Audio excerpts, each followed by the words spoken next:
Tu as envie de réussir un projet, mais tu n'oses pas te lancer. Ou bien tu t'es peut-être déjà lancé, mais tu n'arrives pas à avancer comme tu le souhaites. Eh bien, aujourd'hui, je vais te partager 6 caractéristiques des personnes qui réussissent pour que tu puisses t'en inspirer et devenir l'une d'entre elles. Mais avant de commencer, n'oublie pas de t'abonner en cliquant ici en bas à droite pour recevoir toutes les notifications de mes prochaines vidéos. Donc la première chose, c'est d'être passionné. Cela va nous permettre de faire les choses par plaisir, d'être motivé et déterminé. Il faut trouver ce qui te fait vibrer, ce qui te rend heureux ou heureuse, ce qui t'anime profondément. Et en étant passionné par le travail que tu fourniras, ça ne sera plus une difficulté, ça ne sera plus une charge, mais au contraire, ça va te donner de l'énergie, ça va te booster. Et donc, il sera beaucoup plus facile de persévérer malgré les difficultés.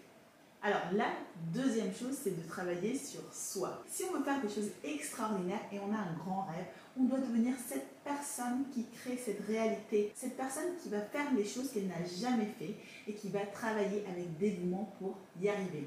Si on veut atteindre un objectif et on veut changer les choses, il faut d'abord se changer soi-même. La troisième chose, c'est d'avoir de la gratitude. C'est très important d'avoir une réussite dans le monde tangible, mais également d'avoir une réussite intérieure. Et cette réussite passe tout simplement par nous sentir heureux au quotidien et par pouvoir profiter de petites choses. Et donc l'extérieur sera par la suite le reflet de notre monde intérieur. Il faut aller vers ce que l'on veut réaliser, mais tout en profitant du chemin. Il faut trouver le juste milieu entre poursuivre nos rêves, travailler dur, mais également profiter de tout le parcours, de tout le processus. C'est là où il y a vraiment la clé du bonheur et de la réussite. Alors la quatrième chose, c'est d'être proactif. Par exemple, face à un problème, l'objectif est de pouvoir le voir sous un angle différent, sous l'angle de la positivité et avec de la créativité de le transformer en challenge et y apporter une solution. C'est de voir dans chaque situation difficile une opportunité pour apprendre, pour progresser et pour surmonter cette difficulté.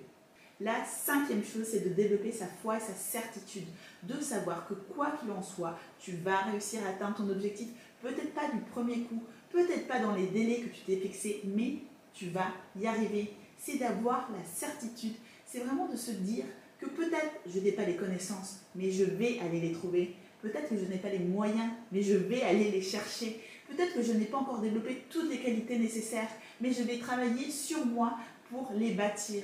Et quoi qu'il en soit, et coûte que coûte, je vais y arriver et je trouverai toujours un moyen de le faire. Et la dernière chose, c'est d'être focus et concentré sur son objectif.